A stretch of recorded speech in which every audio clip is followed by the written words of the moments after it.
few months with inside the superannuation area. Specifically, we're going to have a bit of a chat about Superstream and what that sort of means it entails for the trustees and also for us as advisors. The ATO administrative directive penalties that are now in legislation, a bit of a recap as to where things are at as far as some case law, and then also just briefly have a bit of a chat about some rates and thresholds that have changed, or I should say potentially changed. So firstly, Superstream. Now this has sort of been kicking around for a little while, but the ATO is taking a reasonably hand-off approach, if I can say that, insofar as they're really relying on other service providers, essentially payroll providers, to come to the party and provide the mechanisms by which Superstream can actually work. Now, all self-managed super funds, where they have an arm's length employer pay contributions to them, have to comply with these new Superstream requirements. Now this all came about through the Cooper Review back in 2010. So what that really means to be registered for Superstream is that firstly, the employer has to be able to make contributions both electronically as far as the physical payment goes, but also the submitting of data electronically. That is, information about that contribution, essentially who it belongs to. So from 1 July 2014, if an arm's length employee has an employer with more than 20 employees, then they have to comply. And that should actually be from 1 July 2015, employers with less than 20 employees will need to comply. So the idea is that small businesses essentially get another 12 months as an employer to provide Superstream requirements for their payroll and that sort of thing. Now, as I mentioned, that this excludes related party employees. So if mum and dad are employed in their own business, then there's no need for them to actually be party to the Superstream requirements at this stage. Now that may change, but at the moment it does exclude related party employees. Now that related party definition essentially sits around the Part A Associates definition that's currently already in the SIS. So the arrangements need to be entered into by the self-managed fund and communicated back to the employer by 31 May 2014 if the employer has more than 20 employees, and 31 May 2015 if the employee is part of or has an employer that has less than 20 employees. So the idea there is that it gives the employer 1 month to get ready and have the information uploaded into the payroll system and that sort of thing. So there's 3 things that essentially needs to occur from a self-managed super fund point of view. Firstly, the super fund needs to ensure, the trustees need to ensure that the self-managed fund can receive contributions electronically. Secondly, they need to register for an electronic messaging service. Now at the moment there's 16 EMS providers on the ATO website, and the link's there. Basically if you go to the ATO website and you type in Superstream register, then you'll be able to find it on their website. So there's 16 there in which the trustees can subscribe to. Now some of those are very software specific sort of gateways, whereas others are more general and more open. For argument's sake, there's Australia Post. Now Australia Post has a deal with BGL that they will use, the BGL will use Australia Post exclusively on those arrangements. You can also use Australia Post if you don't use BGL, because they will have like a web interface that you can dial into. There is a cost associated with that though of about $50 a year. However, conversely, if the super fund has a Macquarie cash management account, Macquarie have a gateway that they're offering free of charge. And once again, you'll be able to view that information online, as well as the Macquarie are pushing that data via their ESI interface that they have with most softwares, providing the software accepts it. That's the trick. So that's where you need to have that interface. And then thirdly, the member that obviously who is the employee needs to provide the following information to their employer: the ABN of the super fund, the bank account details, so presumably the employer would already have the bank account details, but they also now need to provide the ABN and also the electronic messaging address. Now that messaging address depends on who their gateway provider is, and then the gateway provider will use the ABN to match it all up and then send the data to the right people. And as I've just mentioned there, some software providers have either set up or partnered with an EMS gateway. So if you haven't sort of done anything about this yet, you're probably going to have to get cracking, because it is only essentially a month and a half away that the employee needs to give the employer certain information to be able to comply with this requirement. And it is a legislative requirement that the employer complies, as well as the super fund has the ability to comply.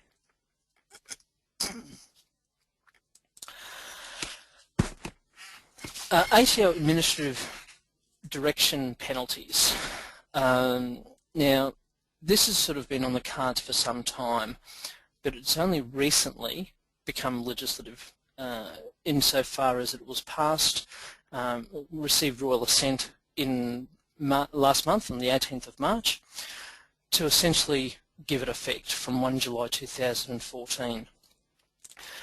So what this really means is the ATO as regulator has the ability to issue either a rectification direction and or an education direction to the trustees of a super fund where it believes it's contravened SIS.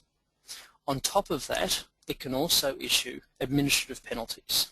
In fact, the administrative penalties are essentially an automatic provision that apply, as we'll talk about. So section 159 of SIS, this is a new section that's been put in through this legislation, has the ability for the ATO to issue a rectification direction. So previously, if the ATO said, hey, we think you've got a compliance problem, what they would essentially do is they would go to the trustees of the fund and say, hey, we want you to tell us how you're going to fix it. So then the trustees would have to tell the ATO how they're going to fix it, and the ATO would either accept or reject that. Now, what's occurring this time, or from now on I should say, is that the ATO can tell the trustee what they need to do to fix it. So in other words, what actions they need to take to require them to fix it.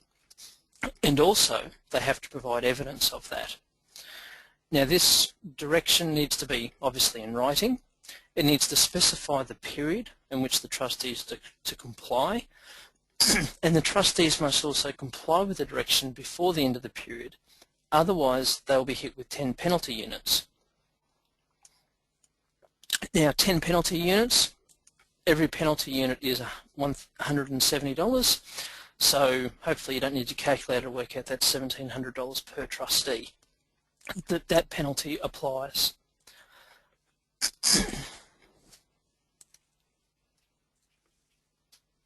So section 160 of SIS requires, or allows the ATO, to have education directions be put in place.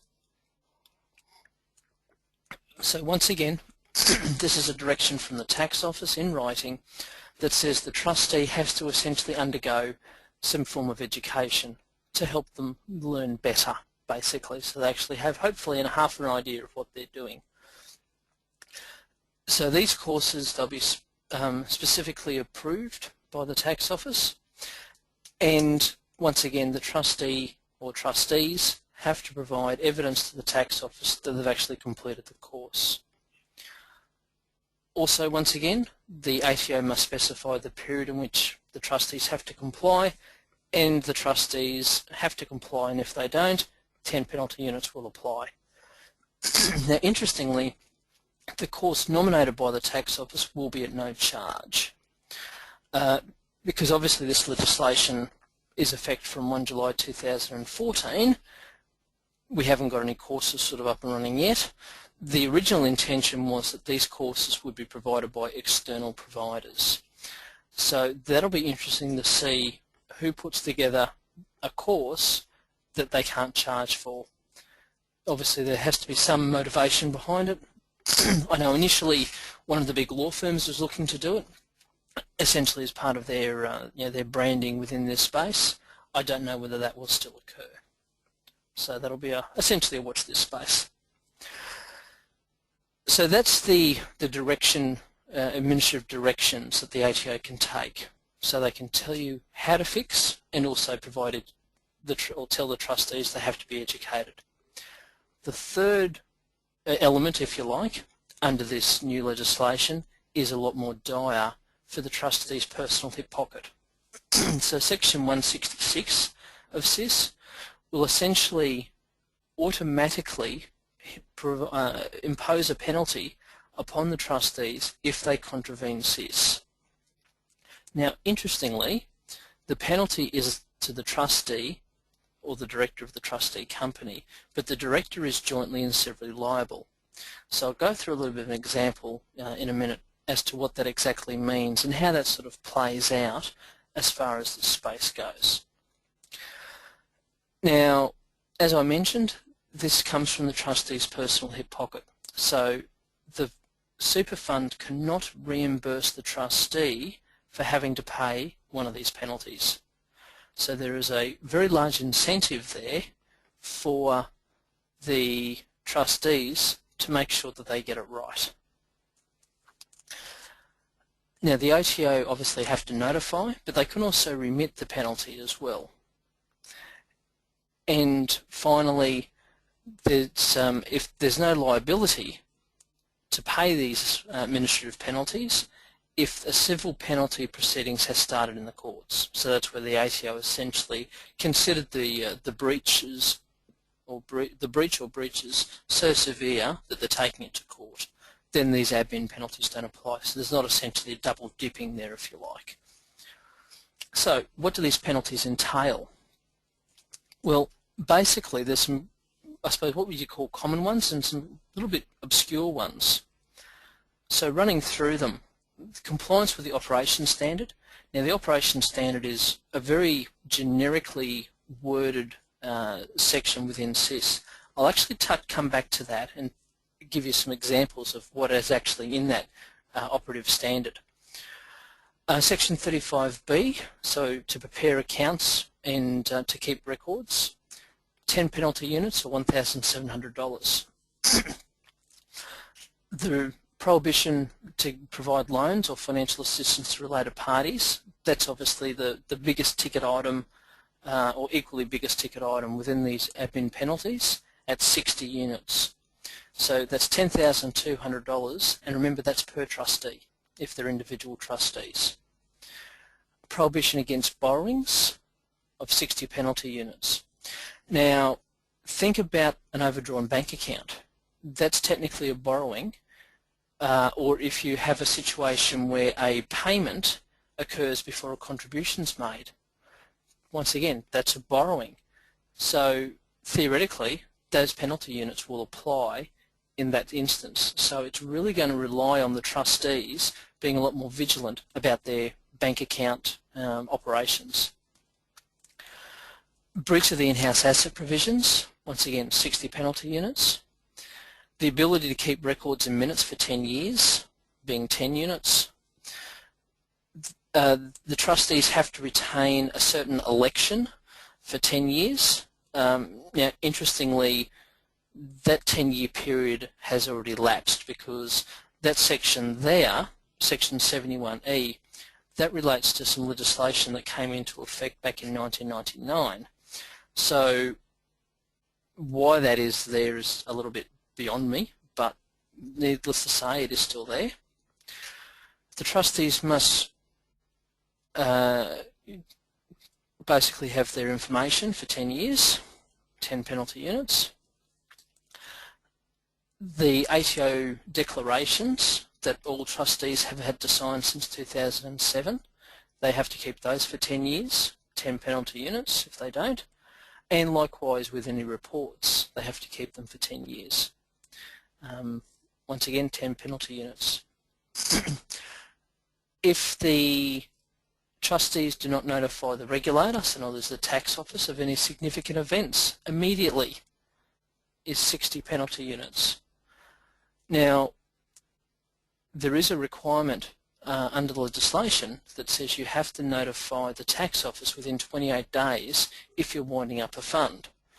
I'm sure that they would consider that a significant event, so if that mechanism doesn't occur, then potentially there could be 60 penalty units being imposed onto the trustees personally. Now typically that notification of wind-up is done by the accountant or the administrator. So it's quite potentially the obligation of the accountant to undertake that, and as such, if they don't do it within the specified time frame, then I could see some PI claims coming back at accountants or other advisors if that requirement isn't met, along with certain other ones as well that I'll sort of touch on. Written notice must be given to the tax office if a fund is no longer a self-managed super fund. So for argument's sake, if it converts to a SAF, a small APRA fund, an investment manager must be appointed in writing. So there must essentially be like an engagement of an investment manager. If that doesn't exist, that's $850 for the trustees. Failure to undertake an education direction, 5 penalty units. They must give information to the regulator in the approved form, which is 5 penalty units. And what I think is a bit obscure is that the trustees must complete a survey if asked to by the regulator, which is 5 penalty units if they don't. So I suppose putting that into some context, what that ultimately in practical terms is going to mean is that there will be a lot more pressure on auditors to ensure that they don't breach self-managed funds on those particular sections, and secondly, that the accountant or the administrator that's assisting the client with these requirements ensure that they do the right thing and meet the time frame specified. Otherwise, the trustee is more than likely going to be coming after that advisor to say, well, hey, you didn't do the right thing, so therefore we want you to cough up and pay that penalty.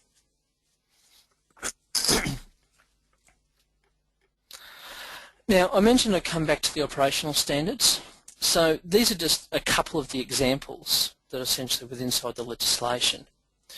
So the trustees have to ensure that these things occur, that the person who may contribute to the fund is allowed to contribute, that the charging of fees, including the calculation of the amount of the fees to the members of a fund, the preservation of benefits, the investments of assets of the fund, the keeping and the retention of records, and the disclosure of information to members and regulators. So they're things that are inherently obligated for trustees to do. Now, they're pretty broad as to how they can apply to trustees. So, for argument's sake, if a trustee doesn't keep all the receipts and expenses of their fund, are they potentially breaching the operational standard by not keeping and retaining records, and therefore liable to penalties? I would probably argue yes. Now, I suppose where this is going to be interesting is that currently the sections that the auditor needs to look at as part of looking at the compliance of a fund, some of these sections they don't look at, so they may not necessarily be ready or looking at those sort of areas within inside the file. So presumably the audit for 2014 financial year will need to be a bit more thorough, if you like, but certainly looking at different areas that the auditor may not have looked at previously.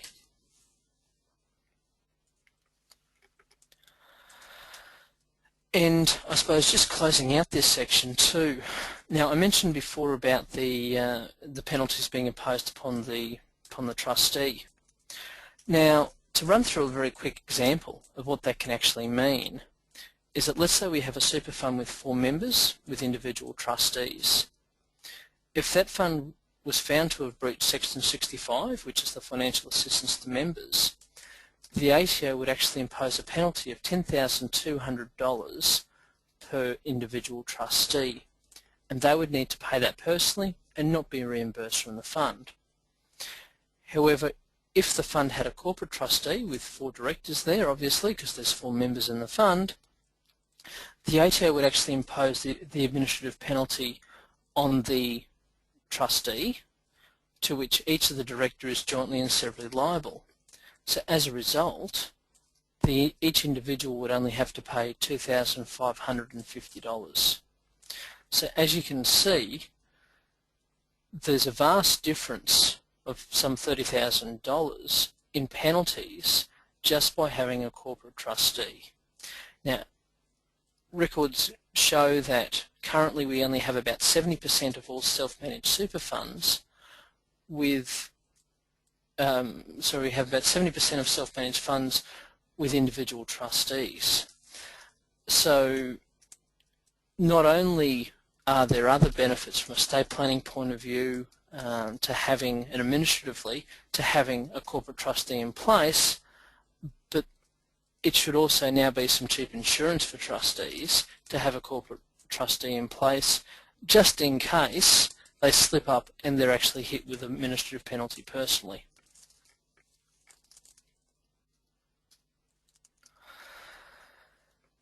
Now, some other legislation that was also passed as part of that same bill, in fact, was illegal early access to superannuation.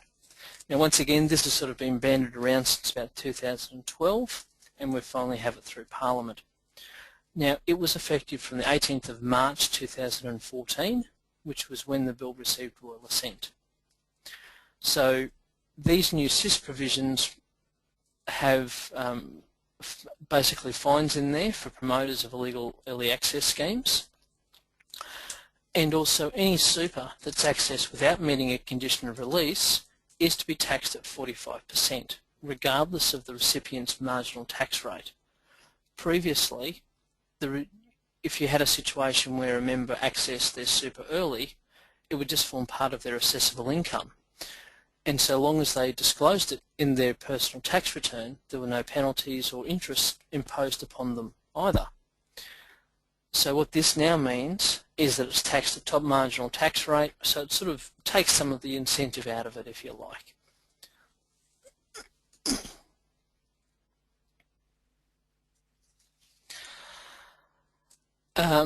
One bit of legislation that sort of very quietly slipped through Parliament late last year was a proposal that was originally put forward by the Labor government as part of their pre-budget superannuation announcements back in March, April last year.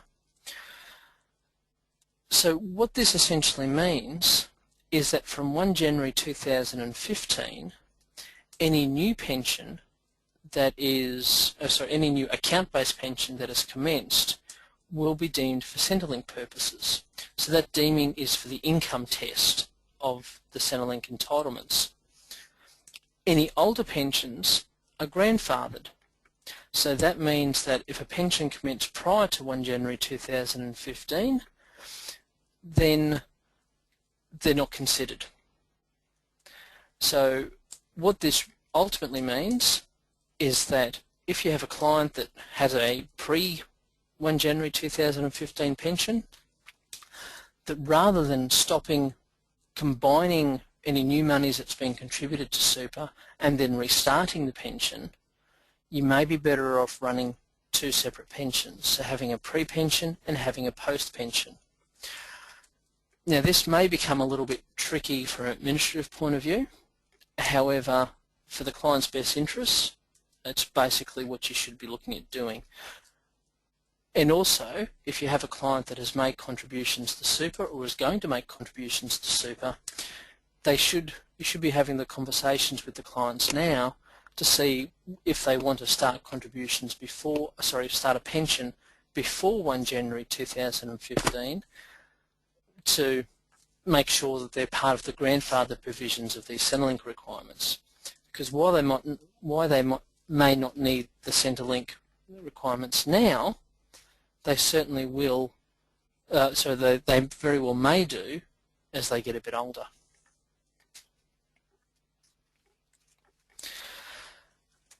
And a little bit of a recap as to what's not proceeding. So the tax on the superannuation pensions above $100,000. Now this is a really good thing. Essentially the reason why it's not proceeding with is it was unworkable for the larger super funds. Self-managed funds could probably get it to work relatively easily because we already do by and large prepare a tax return just for each individual member, but the large industry and retail type funds do not, and it would have been an absolute nightmare for them and would have cost them a lot more than what would have been potentially raised from this new provision. That being said, however, I still believe there's some water to go under that bridge as far as the equality that may or may not occur with having people with large superannuation balances and potentially large tax-free pensions that also receive some sort of government payouts. That is likely to come through in either this budget or the next budget, because you've probably all heard Joe Hockey talking about how this needs to be a tough budget and we all need to help out and everything else. So I think there will be some form of welfare clawbacks, and this is a pretty easy one to do. So whether they go to the extent of the $100,000 limit, if you like, or whether they just pull back some of those welfare benefits from those recipients is obviously yet to be seen. But we will certainly know that in about a month's time. The government has also, I suppose, affirmed that they will not be proceeding with the related party rule, the exemption, or sorry, the prohibition of transferring a related party assets into a self-managed fund via off-market transfer, and also the disposal of assets to related parties. You may remember this was actually legislation that was in play. It was in fact pulled out of both, or pulled out by both sides of Parliament, so the legislation itself could get through Parliament, but not this particular schedule. So the coalition and the government have confirmed that they won't be pursuing that. So that's basically dead, buried and off the table. Verification of self-managed super fund bank accounts. Once again, this was a grand idea on the back of the Superstream type requirements, where a third party, being essentially an APRA fund, will be able to verify independently that the bank account details that have been provided are actually those of a self-managed super fund. Now, the tax office made some starts on this. In fact, I remember having discussions with the tax office about 18 months ago about it. But essentially it was all becoming way too hard for them in relation to things like what do they do with segregated assets for clients that have different pensions, things like that. They just essentially didn't have an announcement, didn't have a solution, if you like. So they've basically just said, no, all too hard, we're just going to drop it. The reality is that's probably a good thing to do, and at least that way, certainly we don't have to worry about double checking bank account details that are lodged on tax returns and things like that. And finally, another thing that we'll not be proceeding with is for a self-managed super fund rollover, or rollover to a self-managed super fund, to be designated a service under the Anti-Money Laundering Act.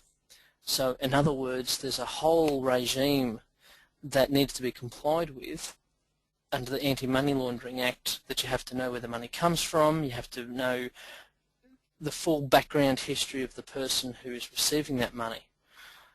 The Labor government was proposing to add self-managed super funds to that process, and thankfully they've said not.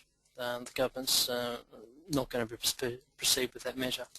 So that is certainly a good thing. Now I suppose what's questionable is the increase to the super guarantee contribution rate from 9 to 12%. Now obviously from 1 July 2013 the contribution rate went up to 9.25%.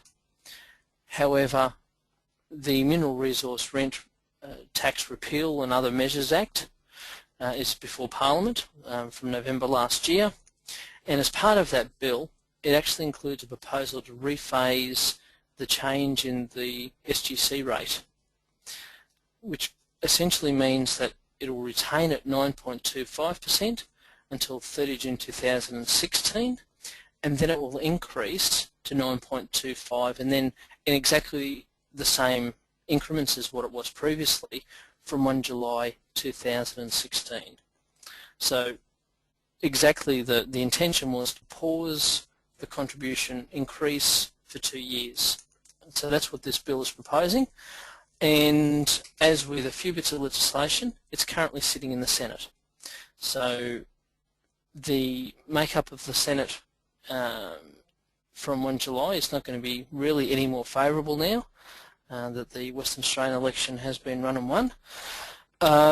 So it'll be very interesting to see where this goes as far as the repealing of the resource rent tax, as well as the other bills that are before Parliament that are a little bit questionable as far as the other side of Parliament goes.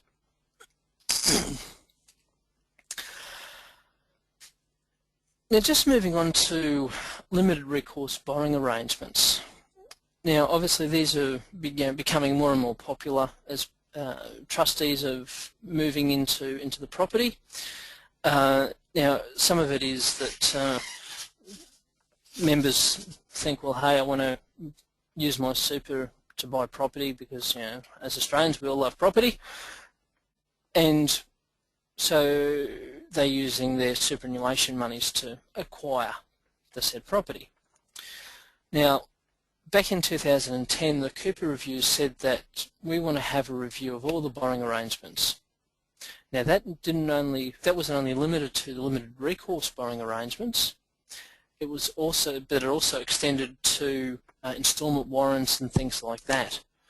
Now some of you may be aware that the reason why we have the borrowing arrangements is because of Telstra.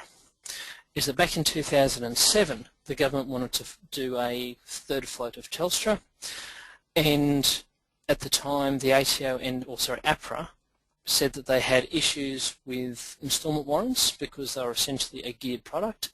The ATO concurred with that view because basically the two regulators just held hand in hand on that one, as they typically try and do. So then the government said, well, that's not good because we want to raise some more money from the sale of Telstra. So then they changed the law. So that's why originally back in 2007 the borrowing arrangements were actually called instalment warrants. Since 2010, when they redid the legislation, they took away the requirements for it to be akin to an instalment warrant. But that being said, the Cooper Review wanted a review in all sort of borrowing arrangements, so not only LRBAs but also the instalment warrant type products. Now this was all expected to occur at the beginning of this year. I know late last year the ATO were preparing up some evidentiary information for Treasury to hand over as part of this review process. Quite unexpectedly, however, Senator Sinadonis at the SPA convention in February, who was the then Assistant Treasurer, obviously he's subsequently resigned or stepped down from that position, he said that there was no plan of the government to review the borrowing arrangements. So in other words, laissez-faire applies, leave it alone. So the tax office is now running with what they have, and so is everyone else. So that's a good thing. So that provides some certainty that we don't have to worry about these limited recourse borrowing arrangements being essentially changed or pulled from underneath us at this stage. You never say never when it comes to super, however. Now, some of you may be aware that if you have a limited recourse borrowing arrangement and the loan is paid out, that the ATO has a view, and a long-held view too, I might add, that there is a technical breach of the in-house asset provisions under Section 71. 71.8 actually allows for an exemption under the in-house asset provisions that says that so long as you've got an asset that's held under a borrowing arrangement, then that trust, because an asset has to be held on trust in a borrowing arrangement, then that arrangement or trust will not be an in-house asset. Now obviously once the loan is paid out, that borrowing arrangement no longer exists. So that means that there's a technical in-house asset breach. And similarly, before you actually acquire the property, particularly in Queensland, what happens is you set up the holding trust and the trustee for that. It enters into a contract to buy the asset, and then on settlement the loan takes effect. So once again, for some typically 30-60 days, however long the finance period is on the contract, there will be a technical breach of the SIS Act because the super fund is investing in an asset that's not part of a borrowing arrangement. Now, to overcome this, the Tax Office issued a draft legislative instrument that essentially said that regardless of the fact the loan's been paid out, that's okay. The asset can be maintained and held by the trust after the loan's paid out, and there not be a breach of 71.8. So what that essentially means, however, that as currently drafted, there's no requirement to ever transfer the asset out of the holding trust. So the ATO's long-held position that as soon as the loan's paid out, you've got to transfer that property back to the super fund as the beneficial owner, that position has currently, well, potentially will change, which is, I suppose, in quite stark contrast to what they've been saying for the past 6 or 7 years. Now, the Tax Office asked for comments on that particular legislative instrument by 31 January. So a couple of months later, we still haven't received finalisation of that. So whether they are redrafting it to still enforce the requirement to transfer the asset from the holding trust back to the super fund, who knows? But to my way of thinking, the delay that's there indicates that that's probably what they're doing. But so that's a sort of a watch this space, if you like. And finally, when it comes to limited recourse borrowing arrangements, the notion of interest-free loans. Now everyone's probably heard about how the Tax Office has endorsed interest-free loans previously, which is true, they have, via the National Tax Liaison Group, the NTLG, as well as 2 private binding rulings that have been issued by the Tax Office on this exact topic. Now, what's interesting is that in those rulings, it said that so long as the loan document specified that there was no interest to be charged on the loan, then the fact that the interest was not charged does not give rise to a deemed contribution, which is fantastic.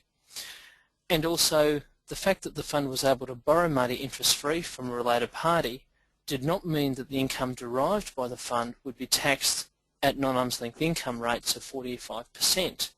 Once again, fantastic result. However, the game's changing apparently. Now I know, having spoken to some very senior ATO people, that they really don't like this requirement these interest-free loans. In fact, my understanding was that as part of the submissions they were making to the review into borrowing, they were actually going to be asking Treasury to make some legislative changes, so the loans had to be on a commercial arm's length arrangement. Obviously, now that the then Assistant Treasurer, Senator Donus, said that there will be no reviews into the limited recourse borrowing arrangements, it appears that the tax office has taken a different tact by changing their position inside another private binding ruling. So I've got the actual administrative number there for you, so if you want to sort of have a look at it, you're more than welcome to. However, what they're basically saying is that the income from the trust, being the holding trust, would be greater than would have otherwise been derived if the parties had acted on an arm's length basis. So in other words, by not charging interest, the holding trust is deriving a higher amount, is deriving more income. Therefore, that income is on an arm's length basis, which is a complete backflip to what those other two rulings had discussed, as well as what they'd said in the NTLG. Now, there's also some rumours kicking around that because the Treasury review into the borrowing arrangements isn't to occur, that the tax office are going to push their own agenda to try and make some law changes in this regard to be more consistent with the current private binding ruling, in that interest rates have to be charged at a commercial rate. Obviously, this is all a bit of speculation, and that at the end of the day, if you're looking to go into these sort of arrangements, it's probably wise and prudent to obtain your own private binding ruling to see what the tax office come back with. I suppose the downside with that is that then you have a situation where you're bound by it. Now, I do understand that there is a similar private binding ruling at the moment to the one I've mentioned there, sort of above, that is being appealed at the moment because the decision was the same. So in other words, it was a no, as far as it being, you shouldn't do it because it would not be at arm's length, and that's being appealed. So that'll be, I suppose, a watch this space essentially to see what may come from that. Now, today, the tax office is meant to be giving a final tax determination, 2014/7, on segregation of bank accounts. So where you have a pension fund that's paying a segregated pension, they're issuing that today. Now, they haven't actually issued it as yet. I checked obviously just before I started broadcasting, and there was nothing that's been sent through yet, but the tax office are issuing that today, so we'll have a little bit more update on that. So whether it's any different to the original draft ruling, TD 2013 D7, don't know. So if you have any funds that have segregated assets, tomorrow you might just want to search the tax office website and look for TD 2014/7 to see if you're doing the right thing or not. So that's more of a, just so you're aware. Moving on to some case law. So a couple of some interesting cases sort of in the last few months. Gutteridge versus the Federal Commissioner of Taxation. Now, this case is sort of a bit interesting, not only because it has absolutely nothing to do with super, but also the implications that it may have for super. Now, you may be aware that a super fund can invest in a non-related party. So if you have a, say for a unit trust that has 2 or 3 parties, investors in it, 2 or 3 directors, so long as those people aren't related, then a super fund can invest in that unit trust, not a problem, because it's not a related party, there's no in-house asset issues. However, what this case has said is it sort of makes you stop and think that you have to look a little bit harder than perhaps what you might have done previously. So in this case, the daughter was the director and shareholder of the entity. So legally, she controls it. Now, if she does control it, there's no small business and CGT concessions for her. And that's obviously what they're trying to get at. They're trying to get at the small business and CGT concessions.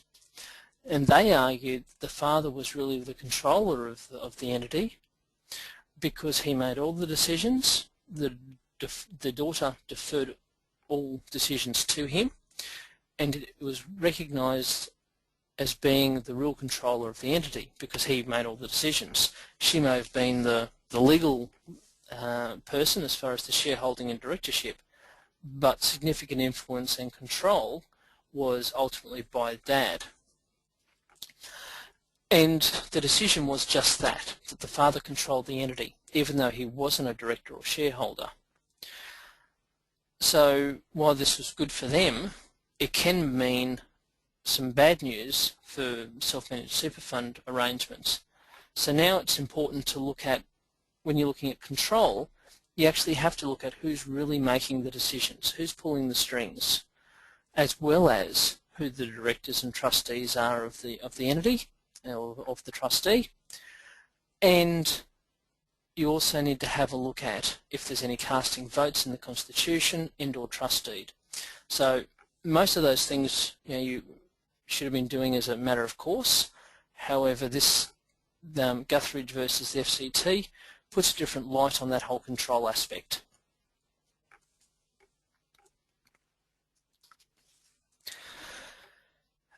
Now, I suppose there's a bit of an update to this case. The High Court recently refused the special leave to hear the case. So you may remember this is where 100% of the income was distributed from a discretionary trust to the self-managed super fund, of which there was $4.7 million worth of ordinary income and $9.3 million of capital gains. Now they tried to argue that the capital gains was not actually received, that capital gains was actually exempt from the non-arm's length income provisions because it was not actually received, so therefore it wasn't derived. However, the full court said that no, we disagree. We think that that the capital gains tax should be included in the non-arm's length income calculations, and as such determined that the $3.1 million tax assessment that the Commissioner imposed upon the trustees was correct. So the fact that the High Court refused to hear it means that essentially that they are now stuck with it. There's nowhere else for them to go. So not only are they going to have to pay a nice little $3.1 million tax assessment, but it also, I suppose, removes any ambiguity that capital gains is treated as income for the purposes of the non-arm's length income provisions. Moving on to some binding death benefit nomination case law. So in this particular case, Mrs. died, of which her husband was a co-trustee and the other members of the superannuation fund. Prior to her death, she had signed several non-binding and binding nominations, although the binding nominations had actually lapsed, that the death benefit should be paid out to the husband. In her will, however, she had directed that her super be paid out to the kids. Now, in normal circumstances, the will does not control your superannuation. It's the trustees of the super that do that. So, as the trustee, being Mr., had a binding nomination, a lapsed binding nomination and non-binding nominations to himself, he paid the superannuation benefit to himself. The kids challenged that on the basis that the will said something different, but they lost. So I suppose what's important from this case is that even though the binding nominations had lapsed, they were still considered as part of the judge's determination, but also the fact that there was non-binding ones in there. So it was quite clear that from a super fund trustee point of view, that the trustee was more than in his right to pay the death benefit to himself. So that case was a Western Australian case, and Worcester versus Morris was actually a Victorian case. So this is where Mr. had 2 kids from a previous marriage, and Mr. and Mrs. number 2 were members and trustees of a self-managed super fund. Now, interestingly, he had made a binding death benefit nomination to his first wife back in 2008 from memory, and then he died in 2010. Now, as Mrs. was the surviving trustee, she changed the trustee of the fund to a company which had herself as the sole director and sole member of the fund. Then, upon legal advice from a very large law firm, national law firm, she paid the death benefit to herself, even though there was a binding death benefit nomination to the first wife. The reasons for that was essentially that they argued that it wasn't properly notified to the trustees. Now, they didn't actually go to court on this. What they did was they went to like a hearing, an administrative hearing in front of a mediator essentially, and it was determined that that payment of the binding death benefit nomination the payment of the death benefit to herself was not legal, for the simple fact that the binding nomination was valid, even though there was some questions if it had been validly executed and given to the trustees of the fund. So she had to then pay the death benefit out, as well as the costs of the kids, of the first wife, to obtain the death benefit back off her, because she incurred, first wife incurred some $43,000 worth of court costs. So she had to pay those personally, not out of the death benefit from the super fund. So really that just goes to show that even though you have a binding death benefit nomination in place, it's whoever controls the trusteeship of the fund ultimately has the first grab at anything, and then from there it comes down to someone else challenging it, incurring fees to try and recoup that money. And then finally, I just wanted to make mention about the increases in the superannuation contributions for 2014. Now, these are available up on the ATO website, and currently the ATO has published that the concessional contribution will increase from $25,000 up to $30,000 for everyone under the age of 50 essentially, from 1 July 2014. Now, the reason why I suppose I'm a little bit hesitant about this is for the simple fact that the past 2 budgets, the then government had actually delayed the indexation of the contributions, whereas at the moment the ATO have actually published it. So one would hope that the fact that we now have published data, that the government will not be freezing the indexation once again on the concessional contributions. So the flow-on effect from this is that anyone under 50 will have concessional contribution of $30,000. Anyone over the age of 50 from 1 July 2014 will have a $35,000 concessional contribution. Because the non-concessional rate is 6 times what they now call the low rate concessional contribution cap, being $30,000, this means that the non-concessional rate, or contribution cap I should say, has increased from $150,000 to $180,000 from 1 July 2014. And then you've got the bring forward, which multiplies that by 3. So now the bring forward, instead of being $450,000, will be $540,000. So if you have clients that were thinking about making the bring forward rule or use the bring forward prior to 30 June, you may wish to hold off, depending on their circumstances obviously, because that way they'll be able to get a lot more money into super, an extra $90,000, just by waiting potentially for a little bit longer. So just something to be mindful of. Now, look, obviously we won't have confirmation of that until the budget comes into play in early May. But once we have that, we'll know definitively if this is to proceed or not. So that's just a little bit of a heads up that at this stage we definitely have an increase in the caps, but it's, I suppose, not in stone or LAW law, as Paul Keating once was quoted when he introduced some legislation.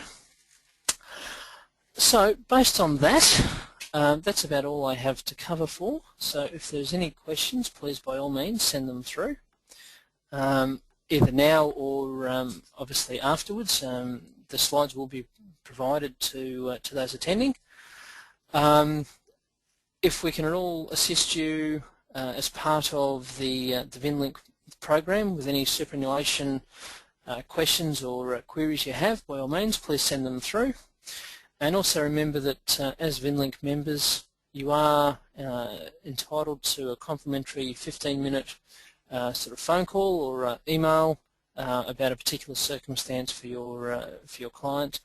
And obviously we offer quite a wide range of services, so if we can help you out, by all means please contact us, and we'd love to help you. So if there's nothing else, we'll end it there, and I thank everyone for attending, and until next time, we will see you then. Thanks very much.